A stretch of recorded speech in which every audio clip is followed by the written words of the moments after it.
Y esta enseñanza yo le he titulado Viviendo en Sabiduría.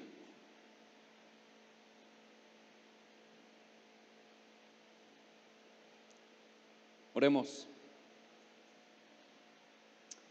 Mi Dios, te damos gracias.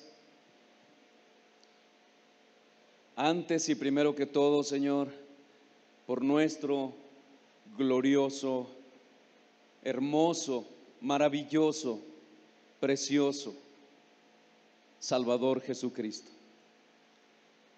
Gracias porque te despojaste, oh Padre, de tu único Hijo para que muriese en nuestro lugar, de tal manera que todo aquel que en Él cree, como dice tu palabra,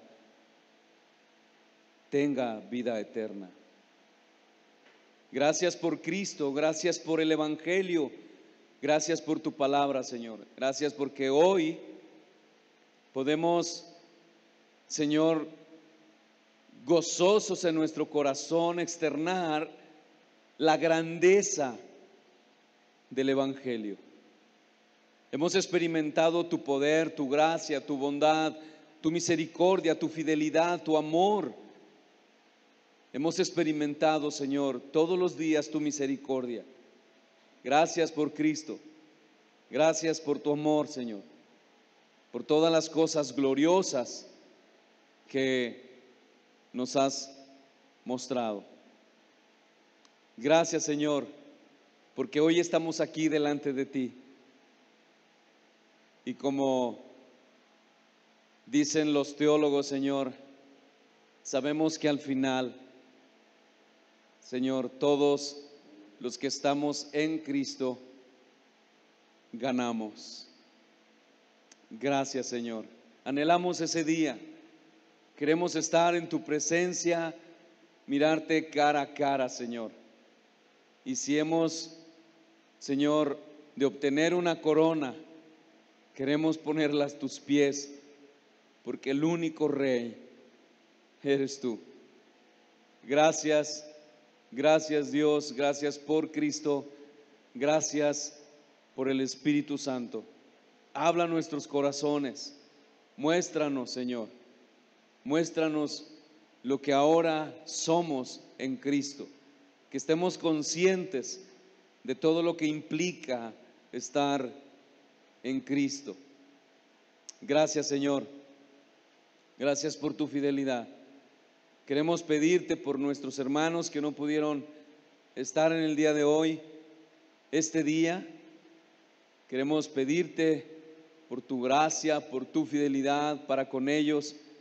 En el caso de nuestro hermano Rogelio, su esposa José, sus hijos, que el hermano de nuestra hermana, Señor, ha partido de este mundo. Sabemos que es triste, es doloroso, Señor, pero confiamos en que tú les das paz en estos tiempos de angustia, en estos tiempos de dolor.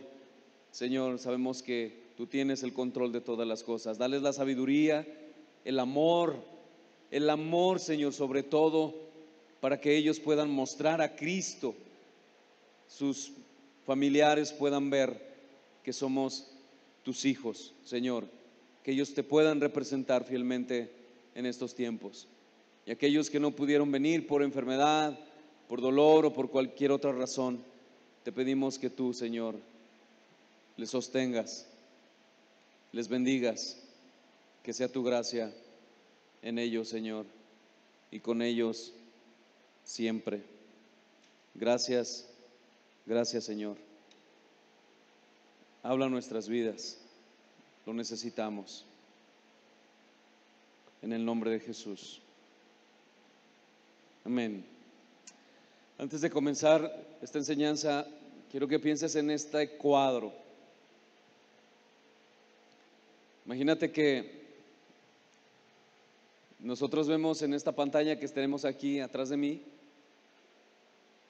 y nosotros vemos a multitudes de personas que practican una religión. Entre ellos tenemos, voy a mencionar algunas: a los testigos que se conocen, los testigos de Jehová, tenemos al mormonismo, tenemos la iglesia tradicional, los católicos, vemos a la luz del mundo, vemos a los de Pague por Sufrir. Bueno, es Pague de Sufrir, pero yo le llamo Pague por Sufrir. La Iglesia Universal, vemos el Séptimo Día y vemos a muchos religiosos, las religiones orientales, el budismo, el islam, entre muchos. Pero también vemos a los cristianos. Entre todos ellos vemos a los cristianos. Hay algo muy característico en estos que llevan un título de cristianos. Cada uno de ellos afirma en ese título que podemos ver cómo se desprenden algunas cosas que de ese título. Los cristianos dicen que aman a Dios, los cristianos dicen que aman su palabra, los cristianos dicen que están interesados en honrar a ese Dios, los cristianos dicen que la santidad es muy importante, los cristianos dicen, entre todas esas religiones, que es importante orar, que es importante leer las escrituras. Los cristianos dicen que es importante la familia, los cristianos dicen que el día del Señor es importante. Sin embargo, lo que podemos ver que esos solamente son, por así decirlo, títulos que ellos cargan.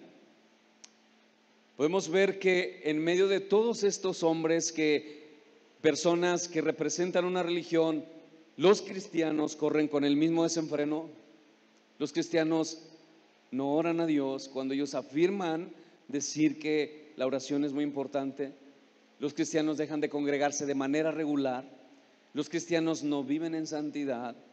Los cristianos no son sabios a la hora de elegir de este lado de la eternidad.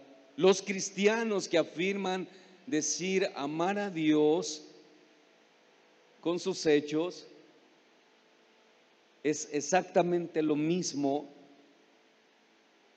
que todos aquellos que tienen una religión. ¿Cuál es la diferencia entonces, hermanos?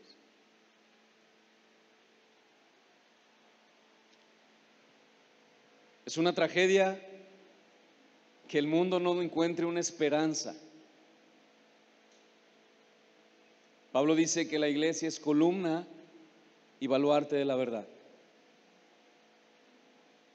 La única esperanza que el mundo tiene para llegar a Dios, si tú eres cristiano, eres tú.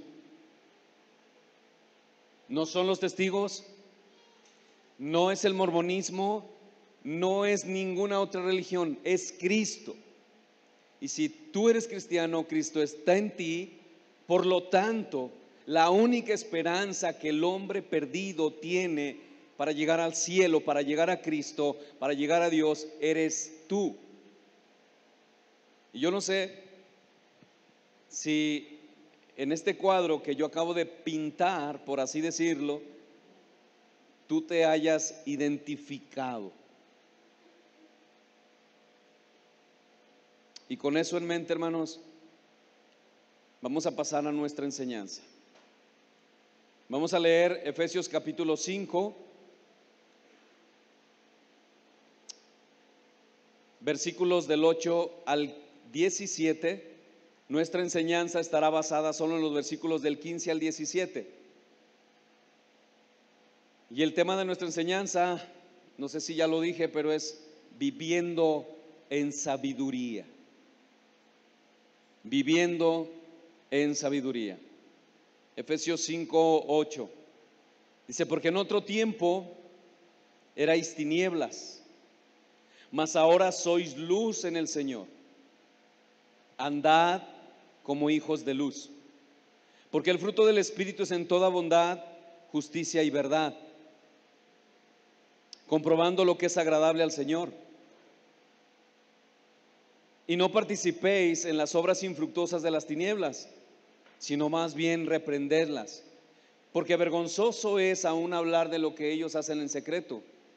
Mas todas las cosas, cuando son puestas en evidencia por la luz, son hechas manifiestas, porque la luz es lo que manifiesta todo, por lo cual dice: despiértate tú que duermes, y levántate de los muertos, y te alumbrará Cristo. Mirad pues con diligencia cómo andéis, no como necios, sino como sabios, aprovechando bien el tiempo, porque los días son malos. Por tanto, no seáis insensatos, sino entendidos de cuál sea la voluntad del Señor. Como vimos el domingo pasado, hermanos, Pablo exhorta una y otra vez a los creyentes a tener una vida que sea consecuente a la obra que Dios ha hecho en cada uno de ellos. En otras palabras, la exhortación del apóstol a los creyentes es a vivir o a andar en amor, mostrando el carácter de Cristo, amando como Él nos ha amado. A tener también cuidado de no participar de las obras infructuosas de las tinieblas. Pero hermanos, la exhortación de Pablo se extiende un poco más.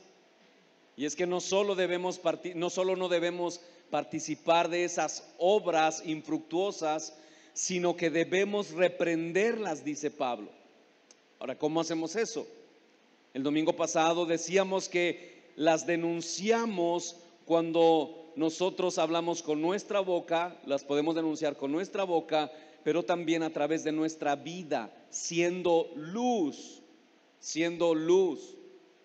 porque ahora somos luz en el Señor, dice Pablo, porque la luz es lo que manifiesta todo, y porque el fruto de la luz es el fruto del Espíritu, y ese fruto del Espíritu es, Pablo dice, toda bondad, toda justicia y toda verdad. Por lo tanto, hermanos, es una exhortación que abarca toda nuestra vida, todo nuestro andar como hijos de Dios. Y es por eso que Pablo dice: despiértate tú que duermes. Despiértate tú que duermes. ¿Por qué? Porque para poder reprender o denunciar y no participar de las obras infructuosas de las tinieblas, es necesario estar despiertos. Pero también dice Pablo que es levantarse de los muertos. En otras palabras, es dejar de vivir como aquellos que no conocen a Dios. Sal de tu propia apatía, sal de tu indiferencia, porque solo de esa manera te alumbrará Cristo y serás luz en este mundo lleno de maldad. Ahora bien, hermanos,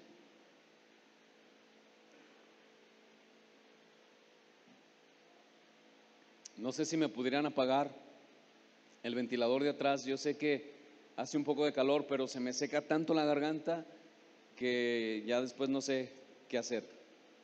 Porfa, hermanos, y yo creo que me conformo con este. Gracias. Ahora bien, la fe juega un papel sumamente importante en la vida de todo creyente. No solo creímos al principio cuando el Evangelio nos fue predicado y el Señor abrió nuestros oídos para que nosotros creyéramos en Él. No solamente fue en ese tiempo. Debemos seguir creyendo en todo nuestro caminar como cristianos. Pero hermanos, es importante que nosotros como cristianos conozcamos que en verdad estamos creyendo. ¿Por qué? Porque hay muchos que dicen que creen, pero hermanos, cuando vamos a la Escritura descubrimos que no están creyendo de acuerdo a lo que la Escritura dice o de acuerdo a cómo nosotros debemos creer. Por eso es importante saber qué es la fe, pero sobre todo qué es la fe bíblica. Y si es así, con esa fe, que yo estoy creyendo. El libro de los Hebreos nos muestra a personas que creyeron a Dios, pero también vemos las evidencias de la fe de estos hombres que dijeron, o que la palabra, o que el autor de los Hebreos nos muestra de que ellos creyeron en Dios. Ellos creyeron, pero había evidencias de fe. Ahora, hermanos, ¿qué es la fe? ¿Qué es la fe? Bueno, el autor de los Hebreos responde esa pregunta en Hebreos 11:1 y dice: es pues la fe la certeza de lo que se espera, la convicción de lo que no se ve. En otras palabras, aquel que cree está convencido verdaderamente de lo que cree. Pero esa convicción o esa fe lo lleva a actuar en consecuencia. Es decir, lo lleva a actuar de acuerdo a lo que él cree. De ahí el cuadro que yo les pintaba al principio. Nosotros decimos creer en Dios, creemos que Él es santo, creemos que Él tiene el control de todas las cosas, pero hermanos, en la vida práctica eso es muy complicado que muchos se den cuenta de que eso es una realidad. Aquel que cree, está convencido, tiene la certeza, pero esa convicción, hermano, lo lleva a actuar de acuerdo a lo que él cree. ¿Por qué, hermano? Porque esa fe no está solo en su mente y en su corazón, sino que también está en su voluntad. Es decir, la persona que cree según la Biblia, cree y actúa. Otra vez, la persona que cree según la Biblia, cree y actúa. Yo voy a repetir eso otra vez porque, hermanos, es necesario entenderlo. La persona que cree según la Biblia, cree y actúa. De manera que si dice creer, pero no actúa de acuerdo a lo que él dice creer, simplemente no cree. ¿Estamos de acuerdo en eso? ¿Tú crees en Dios? Bueno, demuéstralo. Es muy sencillo. La persona que dice creer, pero no actúa de acuerdo a su fe, simplemente no cree. Simplemente, aun cuando él diga lo que diga. Esta persona podrá decir que tiene un gran conocimiento teológico, pero si eso no se hace evidente a través de su conducta, simplemente no cree, no cree. Esto es lo que nos enseñan las Escrituras, sobre todo el libro de los Hebreos. Hebreos 11, versículo 4 dice, escuchen, el que cree, ¿cómo actúa? El que cree, actúa. Dice Hebreos 11:4, por la fe, Abel, ¿qué hizo? Ofreció a Dios más excelente sacrificio que Caín. Por la fe, Abel ofreció un sacrificio a Dios. Versículo 7, por la fe, Noé con temor preparó el arca. Por la fe, cuando Dios vino a Noé, le habló y le dijo, prepara un arca, y Noé obedeció. Pero por esa fe, dice el autor de los Hebreos, condenó al mundo. ¿Cómo lo hizo? Por su fe. Es decir, Noé mostró por su obediencia que él sí había creído en Dios, aunque muchos dijeran alrededor de él que creían. ¿Y qué hizo Noé? Con su obediencia por su fe, condena al mundo. Condena al mundo. Versículo 8, por la fe, Abraham, siendo llamado, obedeció para salir al lugar que había de recibir como herencia, y salió sin saber a dónde iba. Y así podemos seguir citando el libro de los Hebreos en este capítulo y podemos ver la fe y la acción. La fe y la acción. Hermanos, esto que el autor de los Hebreos nos enseña es que significa que los cristianos tienen una capacidad dada por Dios para creer, pero actúan de acuerdo a su fe. Entonces, y de acuerdo a lo que nos enseña el autor de los Hebreos, hermanos, ¿cómo sabemos? Es una pregunta. ¿Cómo sabemos si una persona cree lo que cree o no lo cree? ¿Cómo lo sabemos? No entendí nada. ¿Cómo lo sabemos? Ajá, por sus hechos, porque actúa de acuerdo a su fe. ¿Sí? ¿Cómo sabemos? Por su actuar, por las evidencias de su fe. Pues hermanos, eso es exactamente lo que Pablo nos enseña en esta carta a los Efesios, cuando dice: sed pues imitadores de Dios como hijos amados y andad en amor. Pablo, en otras palabras, nos está diciendo: muestren por su andar que en verdad creen.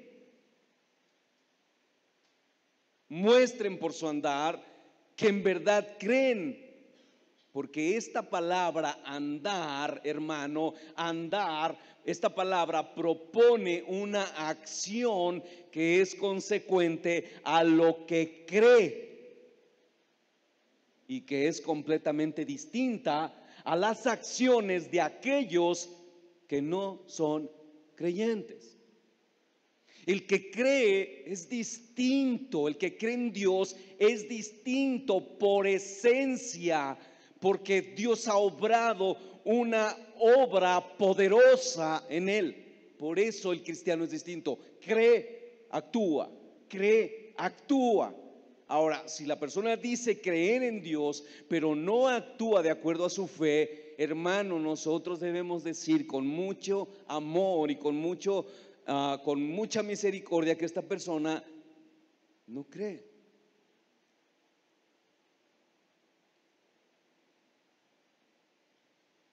Nosotros hemos sido transformados por el poder de su Espíritu Santo.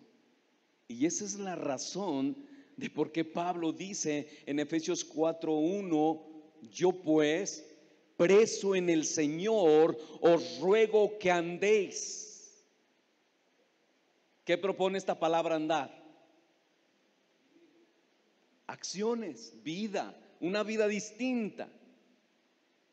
Les ruego que andéis como es digno de la vocación con que fuisteis llamados. Por eso Pablo, otra vez, hermano, otra vez, Pablo comienza el capítulo 1 diciendo que Dios nos bendijo, nos escogió, nos predestinó, nos adoptó. Versículo 13, si eso no fuera poco, nos selló con el Espíritu Santo de la promesa para la redención.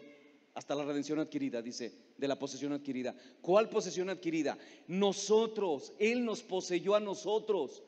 Y Él dice: yo te voy a asegurar. Por eso Pablo comienza de esa manera. Ahora, eso tiene un resultado. Eso tiene obras. Este andar, hermanos, que Pablo habla, es conforme al llamado de Dios a nuestras vidas.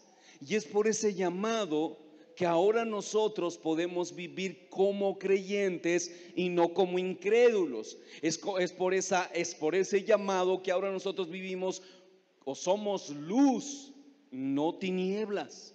Es por ese llamado que ahora nosotros vivimos como sabios y no como necios. En otras palabras, el creyente ha sido transformado, por tanto, debe manifestarlo en todas las áreas de su vida. Aquellos que no son nacidos de Dios viven en la vanidad de su mente, andan en tinieblas, en fornicación, en inmundicia y avaricia y en las obras infructuosas de las tinieblas. Los creyentes andan en amor, andan en luz, bueno, andan en amor como Cristo nos amó, andan en luz, comprobando lo que es agradable al Señor, son bondadosos, son justos y andan en la verdad. Pero hermanos, Pablo no para ahí. Primero nos dice que debemos andar en amor. Segundo nos dice que debemos andar en luz. Y en tercer lugar, Pablo nos dice que debemos andar en sabiduría. Y esto es de lo que vamos a hablar el día de hoy. Y para nuestra enseñanza veremos solamente dos encabezados. Primero vamos a ver la exhortación a evitar andar en necedad y a procurar la sabiduría. Otra vez, el primer encabezado es la exhortación a evitar andar en necedad y a procurar la sabiduría. En segundo lugar, veremos la manera en cómo manifestamos ser sabios.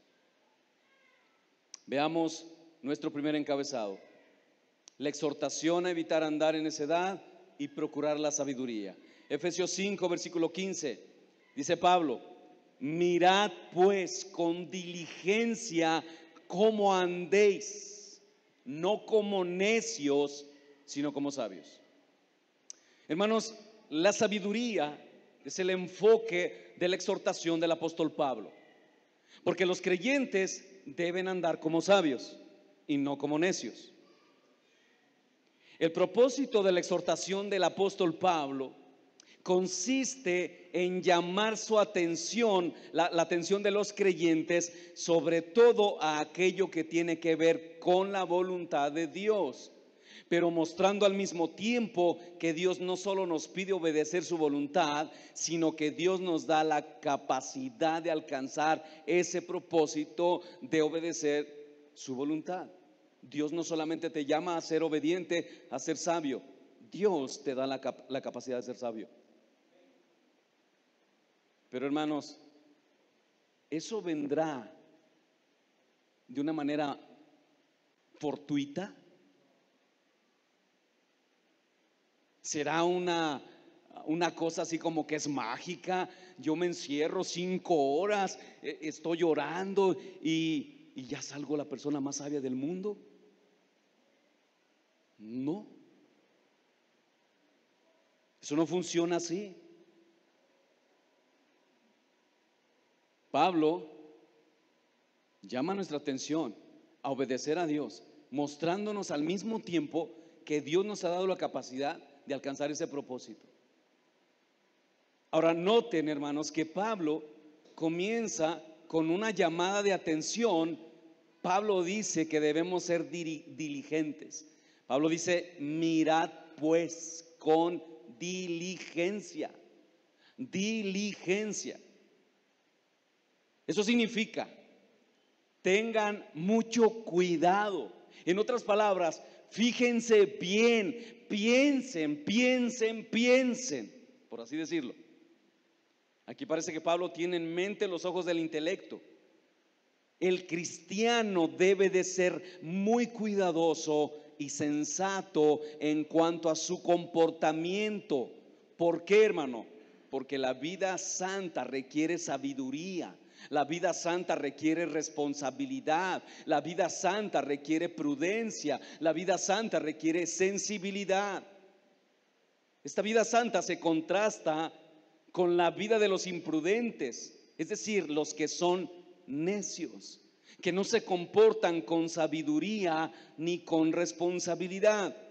Pablo sabe, hermanos, que los cristianos son llamados a ser luz. Es por eso que los llama a prestar mucha atención sobre cómo vivir la vida en este mundo caído.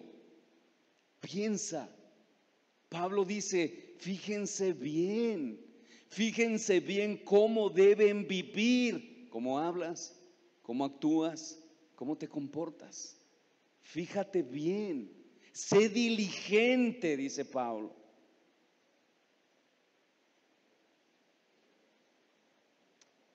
Pablo hace este llamado, hermanos, a hacer luz, o sabe que los cristianos son llamados a hacer luz, porque, hermano, la vida en luz está continuamente amenazada por la vieja naturaleza, ¿sí o no? La vida en luz está continuamente amenazada por este mundo caído, ¿sí o no es verdad? Hermanos, la vida en santidad, la vida en luz está continuamente amenazada por la seducción de este mundo. Y esta es la razón por la que el cristiano debe mirar con diligencia, debe mirar cómo anda, debe ser diligente. Ahora, esta observación del apóstol Pablo va dirigida, hermanos, hacia la conducta del cristiano, que establece la separación de dos condiciones. Esta observación que hace Pablo sobre los creyentes va dirigida sobre la conducta, hermanos, sobre la vida del cristiano, y establece la separación de dos acciones. ¿Cuáles acciones? La necedad y la sabiduría. La necedad y la sabiduría. ¿Y por qué hace eso Pablo? Pues porque las riquezas de la gracia de Dios sobreabundaron para con nosotros los creyentes en Cristo. En Cristo. Por eso es importante que todos nosotros sepamos qué somos. Somos cristianos, estamos en Cristo. Hermano, debes saber cuál es tu identidad en Él. De lo contrario, no podrás vivir de acuerdo a su voluntad.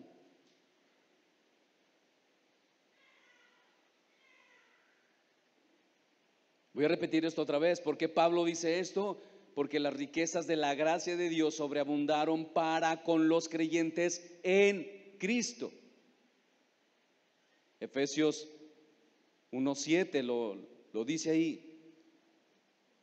Y en esa gracia, hermanos, se nos comunicó sabiduría y entendimiento. ¿Sí? Efesios 1:17 dice, para que Pablo de hecho oraba por esto, y dice en el versículo 17 de Efesios 1, para que el Dios de nuestro Señor Jesucristo, el Padre de gloria, os dé espíritu de sabiduría y de revelación en el conocimiento de Él. Esta sabiduría, hermanos, y este entendimiento les permite a los cristianos hacer un examen correcto en cuanto a su manera de vivir. Nosotros ya no vamos dando pasos y dando pasos y dando pasos, porque el proverbio dice, no me acuerdo qué proverbio es, pero dice que el que se apresura a dar paso, peca. Nosotros pensamos, ¿qué voy a hacer en esto? ¿Cómo voy a vivir de esta manera? Cuando voy a tal lugar, ¿cómo me voy a comportar? La sabiduría y el entendimiento que Dios nos ha dado nos permite hacer un examen correcto en cuanto a nuestra manera de vivir. Por tanto, hermano, si no se aplica la sabiduría que ha sido dada por Dios a nuestras vidas como creyentes, entonces el creyente se convierte, hermano, en un estilo, su vida se convierte en un estilo de vida necia. Necia. Ahora bien, hermanos, esa sabiduría no es un conjunto de conocimientos teológicos. No. Es un estilo de vida o una actitud de vida delante de Dios.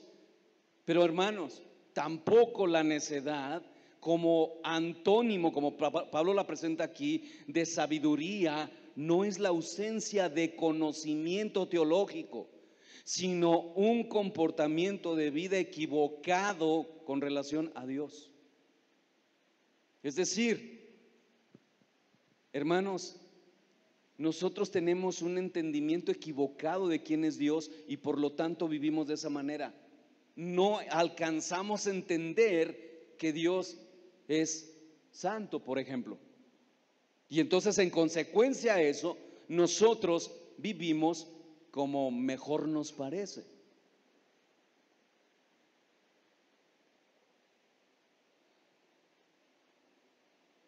¿Qué dice la palabra de Dios, hermanos, acerca de la necedad y la sabiduría? Y de la sabiduría. Vayan conmigo a Proverbios capítulo 3, versículo 35. Escuchen lo que dice el proverbio: los sabios heredarán honra, mas los necios llevarán ignominia, es decir, deshonra. Proverbios 10:1. El hijo sabio alegra al padre, pero el hijo necio es tristeza de su madre. Proverbios 10:8. El sabio de corazón recibirá los mandamientos, mas el necio de labios caerá. Versículo 14. Los sabios guardan la sabiduría, mas la boca del necio es calamidad cercana. Hermanos, la palabra de Dios nos muestra claramente cuál es el comportamiento de los necios y de los sabios, y de lo que cada uno cosecha. La sabiduría, mi hermano, y la necedad se enfrentan la una a la otra, así como la luz, a las tinieblas. La verdadera sabiduría, hermano, es ajustarse al pensamiento de Dios. Y esto implica, para quien se ajusta al pensamiento divino, implica una sumisión a la voluntad de Dios en total obediencia a su palabra. Hagamos un ejercicio de reflexión. ¿Tú crees que Dios es el dueño de todas las cosas?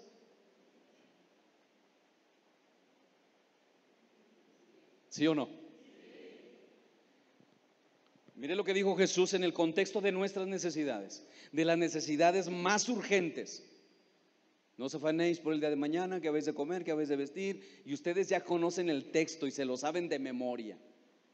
Vean las aves de los cielos, vean los lirios del campo, etcétera, etcétera. Versículo 33.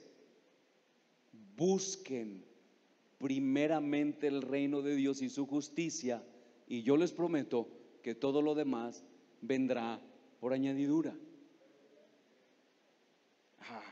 Yo no creo eso, Señor.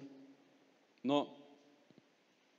Y de verdad, hermanos, cuando yo digo yo no creo eso, es verdad, porque mis acciones van en contra de lo que Él me ha prometido. Hermano, no te prometió nadie, te prometió el Señor que si tú buscas su reino y su justicia, Él te va a proveer de todo lo que tú crees que es urgente tener. Él lo va a hacer. Pero cuando nosotros buscamos las añadiduras, nosotros le estamos diciendo al Señor: yo no creo que tú puedas hacer eso. No lo creo. Por eso, hermano, la verdadera sabiduría es ajustarse al pensamiento de Él, a la voluntad de Él. Esto implica sumisión a Él. No estoy recibiendo lo que yo quiero, pero Él me está dando lo que Él cree, lo que Él sabe que yo necesito. Eso es lo que está haciendo Él. Nosotros queremos y anhelamos y deseamos, pero Él dice: tranquilo, yo sé lo que tú necesitas, pero yo no estoy conforme, yo quiero más. De ahí que entonces las añadiduras se convierten para nosotros en una terrible, terrible prioridad. ¿Y sabes por qué digo terrible? Porque, hermano, las añadiduras nos alejan de Dios. Las añadiduras nos alejan de Dios. Miren lo que dice el proverbio, Proverbios 1:7, y que seguramente lo sabemos de memoria. El principio de la sabiduría, ¿qué es? Temor. ¿Y qué es temor? Es un respeto reverente, es un respeto sumo que está por encima del respeto a mi padre, del respeto a mi madre, del respeto a mis patrones. Está por encima de esos respetos. No es un miedo aplastante que me destruye, no, no, no, es un temor, es un respeto sumo. El temor, el principio de la sabiduría es el temor de Jehová. Escuchen, los insensatos, es decir, los necios, desprecian la sabiduría. Entonces, ¿qué desprecian los necios?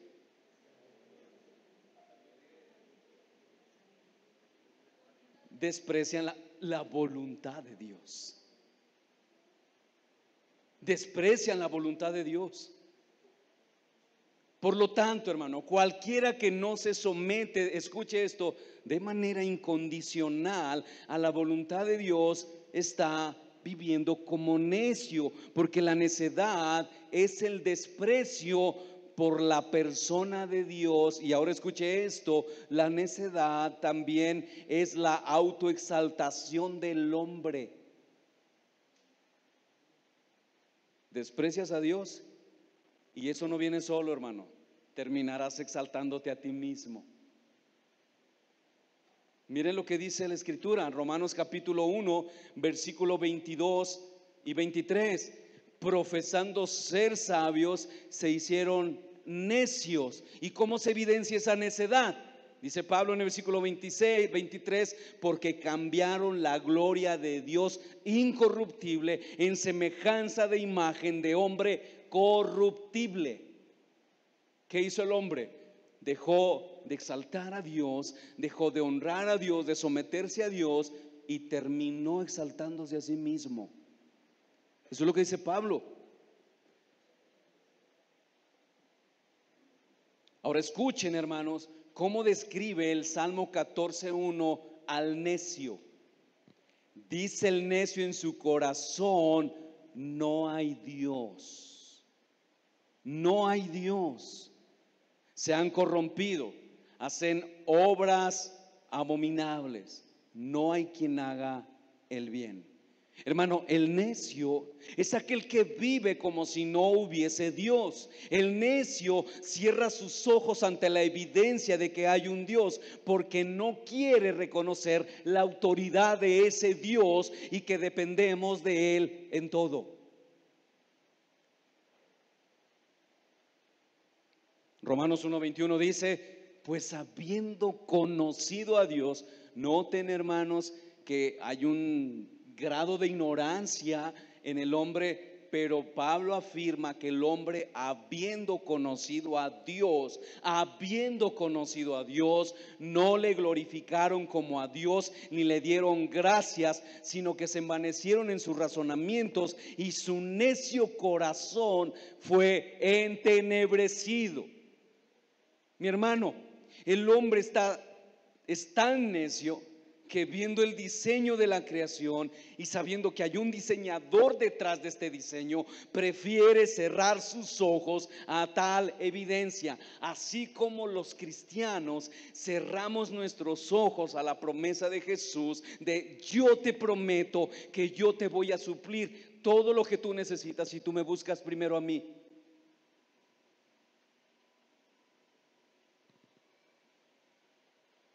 Hermano, esto realmente debería confrontarnos.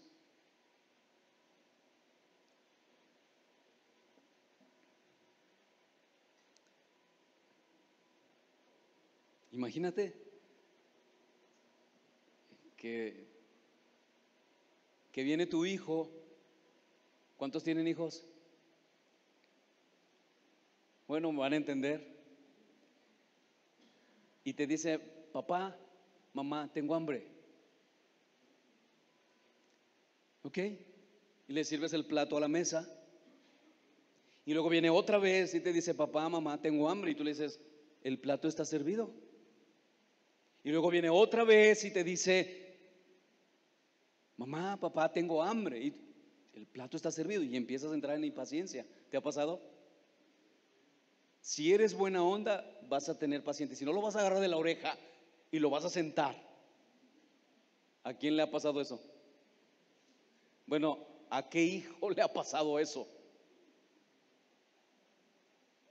¿Dirías que es una necedad del hijo, sí o no? ¿Sí o no? Bueno, hermanos, ¿Cómo podríamos ver que nuestro Señor Jesucristo dijo: si ustedes buscan mi reino, yo supliré todas sus necesidades? Y nosotros nos aferramos a buscar las añadiduras y dejamos su gloria, y entonces sufrimos las consecuencias. Mis hermanos, necesitamos realmente creer que Él es Dios. Ahora, tengamos cuidado por lo que Pablo viene diciendo aquí, hermanos, porque de acuerdo a esto que Pablo dice aquí en este texto, el necio no es necesariamente aquel que niega la existencia de Dios.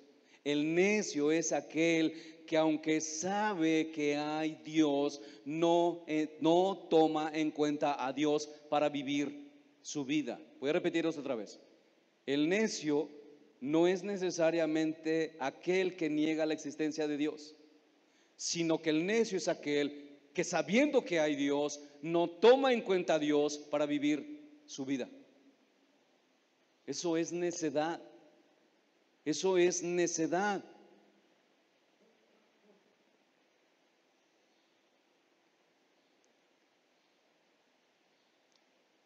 El necio tiene sus propios parámetros de vida.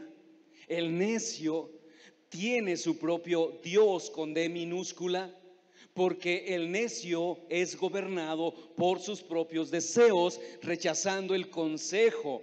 El necio vive para esta vida y para el presente, y no le importa nada más. El Señor Jesucristo nos muestra, hermanos, la clara imagen de una persona necia que pensaba solamente en el presente. Vayan conmigo a Lucas capítulo 12, versículos 16 al 20. Vean cómo actúa una persona necia. Dice: también le refirió una parábola diciendo: la heredad de un hombre rico había producido mucho. Él pensaba dentro de sí diciendo: ¿qué haré? Porque no tengo dónde guardar mis frutos. Y dijo: esto haré: derribaré mis graneros y los edificaré mayores, y allí guardaré todos mis frutos y mis bienes. Y diré a mi alma: alma, ya me imagino a este hombre, ¿verdad? Alma, muchos bienes tienes, guardados para muchos años. Wow. Come, bebe, regocíjate, disfrútalo, goza, porque de todos modos esta vida se va. Diría, no dice eso, pero más o menos. Pero Dios viene a él y le dice: necio, esta noche vienen a pedirte tu alma, y lo que has provisto, ¿de quién será? Wow. Hermano, por mucho que nos afanemos, por mucho que nosotros queramos hacer en cuanto a esas cosas, de nada servirá. Tu vacío será más grande, tu paz siempre faltará, porque siempre estarás afanado en estas cosas del mundo. La única preocupación de este hombre que el Señor Jesucristo nos muestra en este relato consistía en vivir de este lado del cielo solamente. Es decir, a él no le preocupaba otra cosa, solo quería disfrutar aquí y ahora, no importaba el futuro. Y el Señor le dice: necio, esta noche vienen a pedirte tu alma. Este hombre, hermanos, vivió como necio y seguramente murió como necio. Ahora, ¿quién es el sabio, hermanos? Bueno, el sabio es aquel que conoce a Dios y vive de acuerdo a ese conocimiento. Hermano, el sabio es el que cree y actúa. El sabio es el que cree y actúa por la fe, y la fe Obviamente el texto ya presupone, por la fe en Dios, Abel ofreció más excelente sacrificio que Caín. Por la fe, Noé obedeció y fabricó un arca. Y por su fe en Dios, ese hombre condenó al mundo conocido. Mis hermanos, el sabio es aquel que conoce a Dios y vive de acuerdo a ese conocimiento. Es por eso que Proverbios 1:7 dice que el principio de la sabiduría es el temor a Dios. Y hermano, ese temor significa que el que teme sabe que Dios está ahí. El sabio sabe que Dios está a tu lado. Sabe que lo que tú ves, Él está así contigo. ¿Sabías eso? Que lo que hablas lo está escuchando. El que te creó la boca está a tu lado. El que te creó tus ojos está a tu lado. El que te creó todo tú, como tú eres, está contigo en todo tiempo. En todo tiempo. Por eso, de acuerdo a lo que dice el autor de los Proverbios, que el principio de la sabiduría es el temor a Dios, y que ese temor significa que el que teme sabe que Dios está ahí y que Él merece ser honrado, Él merece ser glorificado, Él merece ser obedecido, Él merece ser amado y sin ninguna reserva. El hombre sabio, hermano, es aquel que vive sabiendo que está delante de Dios. Es por eso que el hombre comienza a ser sabio cuando cree en Cristo. El hombre comienza a ser sabio cuando cree en Cristo. ¿Por qué? Porque es Cristo, en Cristo, que somos reconciliados con Dios y empezamos a tener temor de Dios. Es decir, empezamos a tener un respeto por Dios, una reverencia delante de Dios que antes no teníamos porque no estábamos en Cristo. Uno de los problemas más graves que yo tuve antes de ser cristiano fue que yo fumaba demasiado.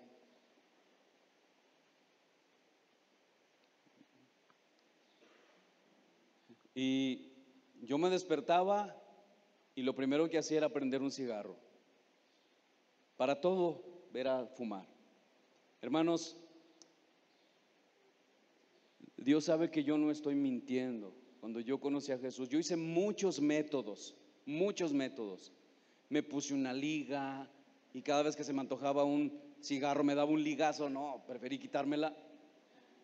Era una tortura. Otras cosas hice, prometí, hice muchas cosas, pero cuando llegó el Señor, hermano, cuando llegó el Señor a mi vida, el cigarro se fue de mí.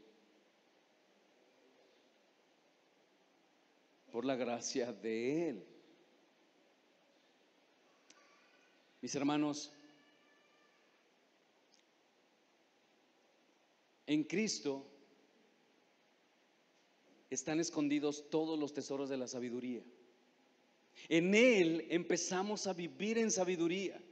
Miren lo que dice Pablo a los Colosenses en el capítulo 2 versículo 3, dice: en quien están escondidos todos los tesoros de la sabiduría y del conocimiento.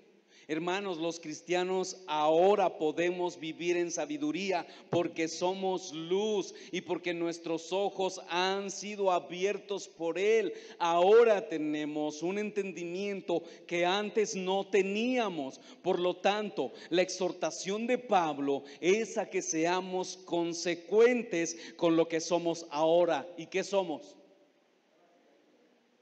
¿Qué somos? Una nueva naturaleza, somos hijos de Dios. Dios nos ha bendecido, nos ha escogido, nos ha predestinado, nos ha adoptado. Eso es lo que somos. Eso es lo que somos. Vivamos de acuerdo a esa realidad, dice Pablo. Vivamos de acuerdo a eso que somos ahora. Esa es la exhortación de Pablo, porque Pablo asume que los creyentes estamos dentro del grupo de los sabios. Imagínate que te encontrara Pablo por ahí y te dijera: cuán sabio eres, hermano. Eso es lo que Pablo nos dice.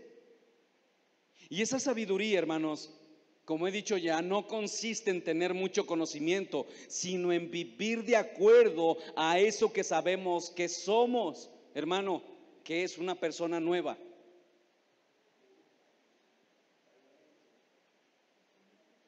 No me digan que no lo sabemos explicar, como ahora le preguntan a muchas mujeres qué es una mujer y dicen: no sé. Muchas veces así estamos nosotros, que es una nueva criatura, que es vivir en Cristo, que significa que Él transformó toda nuestra vida. ¿Qué significa eso?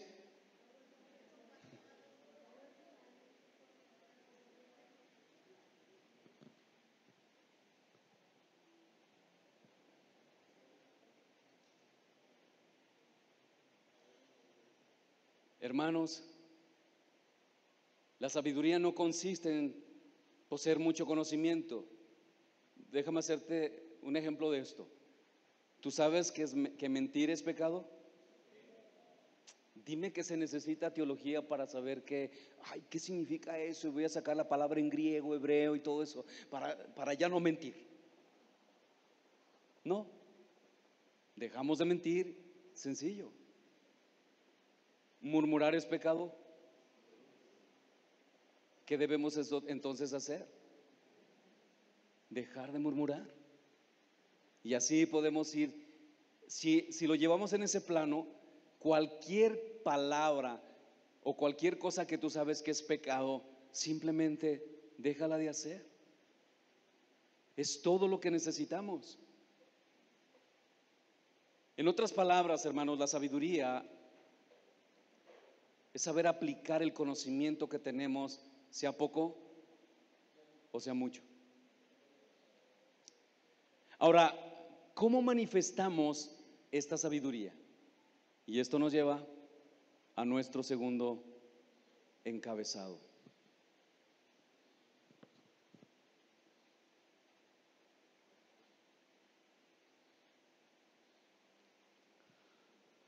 En segundo lugar, la manera en cómo manifestamos ser sabios.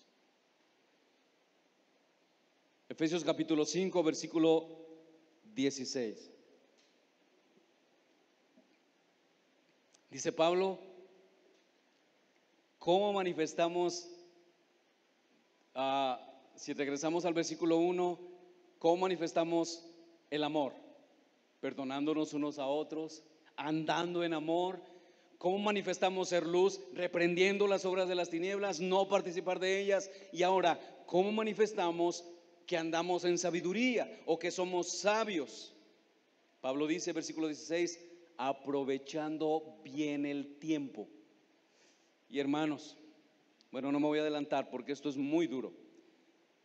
Pablo dice aprovechando bien el tiempo, pero da una razón y dice: porque los días son malos. Después de que el apóstol Pablo exhorta a los creyentes a no vivir como necios, sino como sabios, ahora Pablo nos presenta la manera en cómo luce esa sabiduría. Y lo primero que Pablo menciona es aprovechando bien el tiempo. Esta palabra, hermanos, tiempo, en el original es kairos. Hay dos palabras para tiempo: cronos, que es de cronología, por así decirlo, y kairos, que es la palabra que nos compete ahora o que nos toca ahora, que quiere decir oportunidad. El apóstol Pablo exhorta a los creyentes a aprovechar bien el tiempo, es decir, a redimir la oportunidad como una forma de vida sabia delante de Dios. Voy a repetir eso otra vez. El apóstol Pablo exhorta a los creyentes a aprovechar bien el tiempo, es decir, redimir la oportunidad de tiempo o la oportunidad como una manera de vida sabia o una forma de vida sabia ante Dios. La palabra aprovechar aparece como redimir y tiene el sentido de comprar. Es como si Pablo dijera: ustedes que son creyentes, compren el tiempo. ¿Y por qué creen? ¿Por qué Pablo nos diría eso en otras palabras? Ustedes, los creyentes, compren el tiempo, rescaten el tiempo del entorno de los impíos, porque los impíos emplean el tiempo mal. Lo que Pablo está diciendo aquí es que debemos redimir el tiempo. En otras palabras, es aprovechar bien el tiempo para vivir en estos tiempos conforme a la voluntad de Dios. Y este tiempo, hermano, es un tiempo de decisión para actuar como cristianos. Escuche el ejercicio que hizo el pastor Miguel Núñez y que algunos de aquí ya lo escucharon. Esto yo lo compartí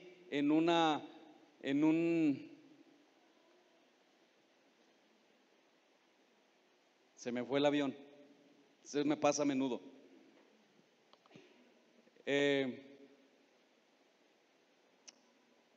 Tuvimos como una reunión de líderes en León, ¿se acuerdan? Hace no sé cuánto, 3 años, y me invitaron a compartir un tema de mi casa y yo serviremos al Señor. Pero hermano, si tú ya escuchaste esto, ahora quiero que lo pongas realmente en tu vida y en tu corazón y en tu voluntad. Porque Pablo nos está diciendo: ustedes los cristianos rediman el tiempo, compren el tiempo. ¿Por qué? Porque los impíos, es decir, los que no conocen a Dios, están mal usando el tiempo. Ahora escuchen el ejercicio que hizo el pastor Miguel Núñez. Dice: una semana tiene 168 horas. Ve sacando nota ahí, ve apuntando. Si tú trabajas 10 horas al día, de lunes a viernes, y duermes 7 horas, que los médicos dicen que con esas horas es suficiente para mantener el sistema inmunológico más o menos bien. Si le dedicas una hora a cada comida, serían 3 horas diarias. ¿Sí? Trabajas 10 horas al día, de lunes a viernes, duermes 7 horas y dedicas 1 hora a cada comida. ¿Cuántas horas son? No estás sacando cuentas. De hecho, no creo que ni estés poniendo atención, o a lo mejor te perdiste por lo que estoy diciendo. Voy a repetir eso otra vez. Una semana tiene ¿cuántas horas? 168 horas. Si tú trabajas 10 horas al día, de lunes a viernes, y duermes 7 horas, ¿cuántas horas van? 10 más 7, ¿cómo 27? Ah, ok.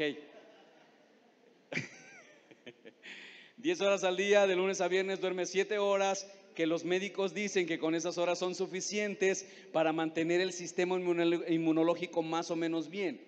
Ahora, tienes ya 17 horas. Si le dedicas 1 hora a cada comida, serían 3 horas diarias, lo cual nos dan un total de 20 horas diarias, entre trabajo, dormir y comer. Hay otras cosas que hacemos, dice él mismo, pero lo que vamos a ver es cuánto tiempo nos queda para hacer lo demás. Entonces, en total son 20 horas diarias. Si lo sumamos por 5 días, nos dan 100 horas de lunes a viernes. Para los que no trabajan sábado y domingo, esas 10 horas no cuentan, pero tendrán 8 horas para dormir, las mismas 3 horas para comer, lo que nos da 11 horas por día. Por 2, sábado y domingo, son 22, ¿sí? Entre sábado y domingo. Se las vamos a sumar a las 100 horas que ya calculamos de lunes a viernes. ¿Cuántas horas nos da a la semana?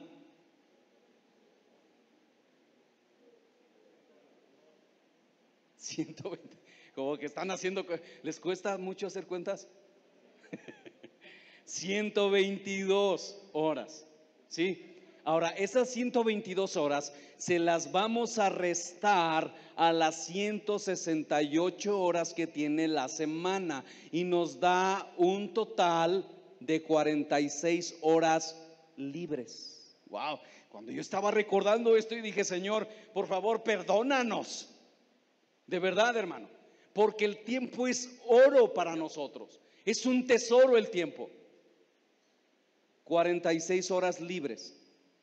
Si las multiplicamos por 52 semanas, nos da un total de 2,392 horas. Y si las dividimos entre 24, nos da un total de 99.66, es decir, casi 100 días al año. Pregunta el pastor Miguel Núñez, ¿qué hacemos con esos 100 días que nos sobraron?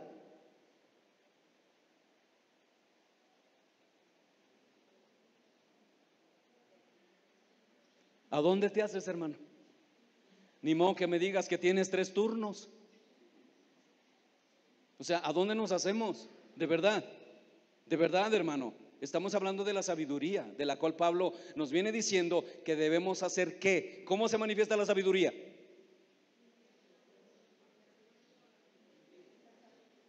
Ponles el texto ahí. ¿Cómo se manifiesta la sabiduría?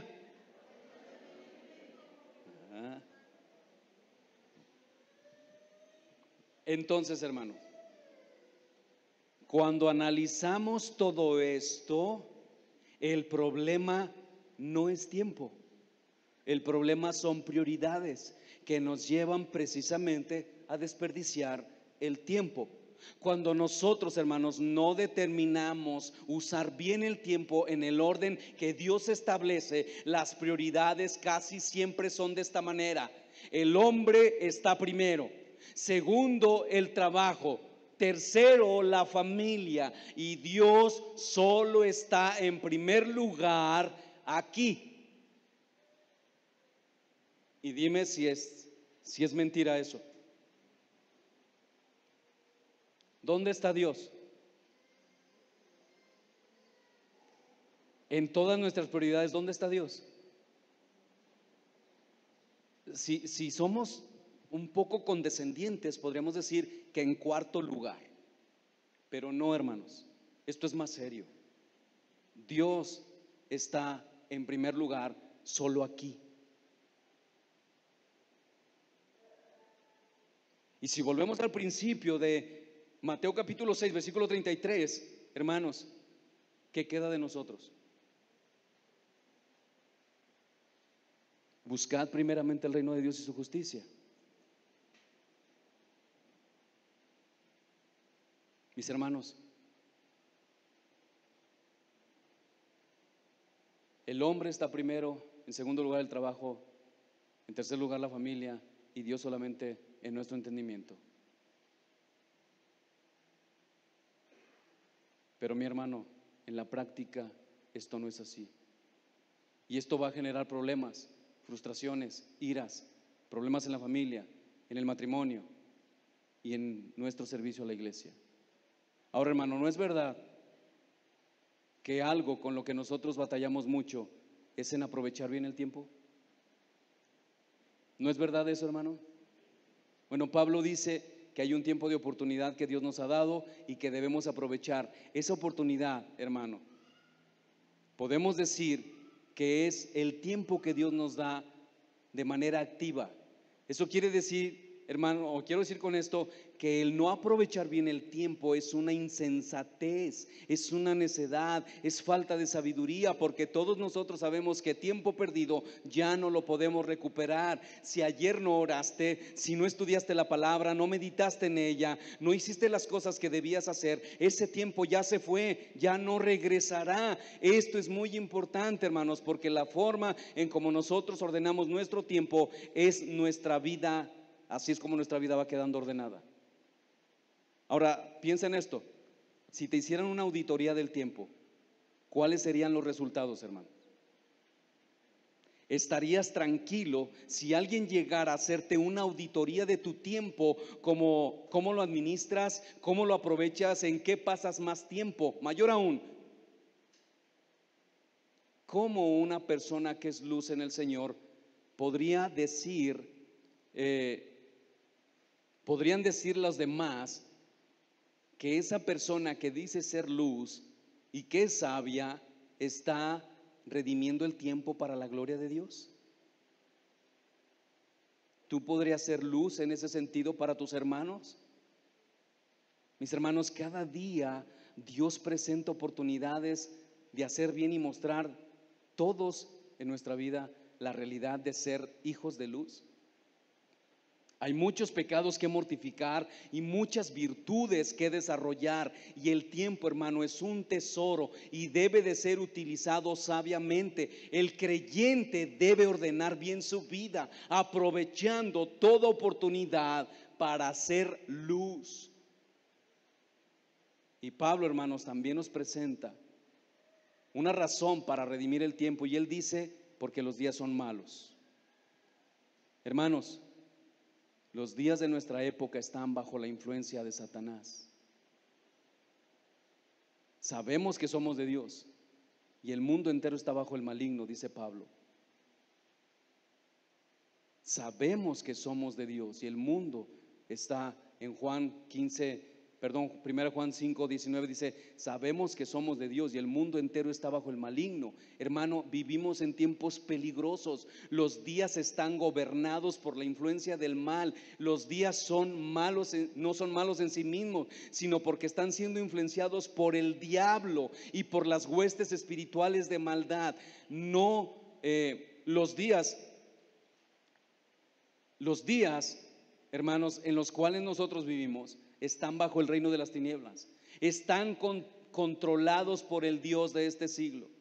Es por eso que debemos aprovechar bien el tiempo, porque tenemos una oposición de manera constante. Vivimos en un mundo malo y los cristianos son la única opción de vidas santas, siendo luz, vidas en sabiduría. Y hermanos, Satanás no para. Él trabaja día y noche engañando al mundo. Por lo tanto, no podemos despreciar el tiempo, porque el tiempo es un tesoro extremadamente valioso en un mundo perdido, y debemos aprovecharlo al máximo, sirviendo a nuestro Dios, predicando el evangelio, sirviendo a nuestros hermanos. Por eso Pablo nos dice: por tanto, no seáis insensatos, sino entendidos de cuál sea la voluntad del Señor.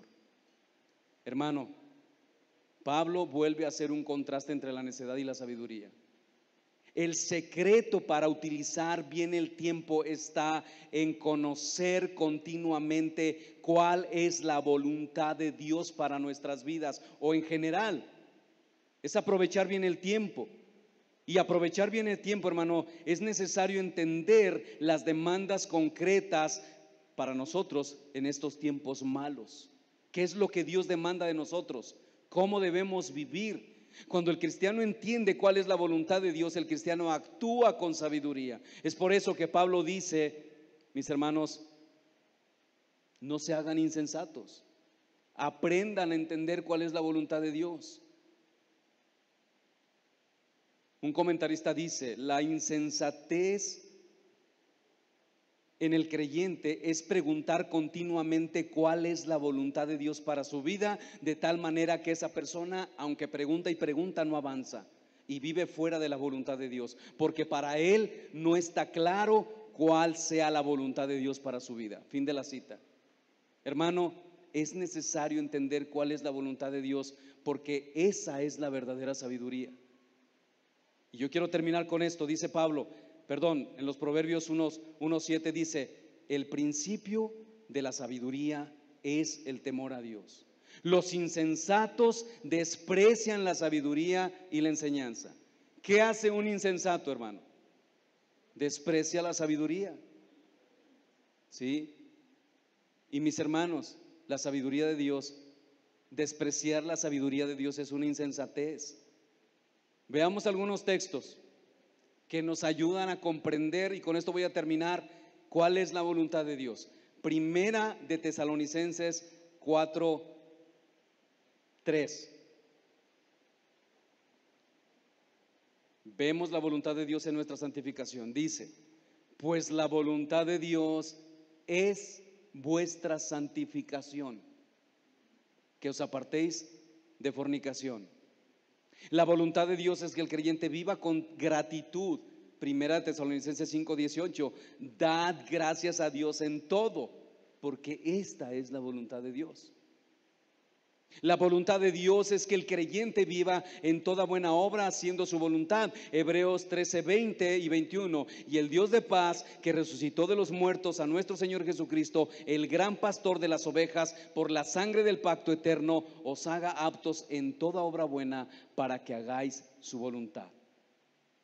La voluntad de Dios es que los creyentes se amen unos a otros. Juan 13:34, un mandamiento nuevo os doy, que os améis unos a otros como yo os he amado, que también os améis unos a otros. Es la voluntad de Dios que todos los cristianos lean la Biblia. Colosenses 3:16, la palabra de Cristo mora en abundancia en vosotros. Es la voluntad de Dios que los cristianos oren. Primera Tesalonicenses 5:17, orad sin cesar. Por lo tanto, hermano, ¿cuál es nuestra excusa para hacer la voluntad de Dios?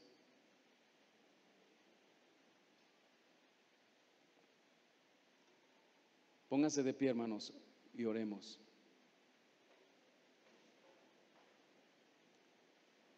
Y quiero hacerte esta pregunta. Hermano, ¿estás creciendo en la voluntad de Dios? ¿De manera continua te estás sometiendo a la voluntad de Dios? ¿Estás convencido de que Dios es mucho más sabio que tú? ¿Estás convencido de eso? Ahora, ¿vives de acuerdo a esa convicción que tienes? Porque nosotros asumimos que Dios es más sabio que nosotros. Ahora, ¿eso lo entendemos solo en papel o realmente lo llevamos a la práctica? Hermanos, si no es esto lo que gobierna tu vida, será muy difícil que cumplas la voluntad de Dios.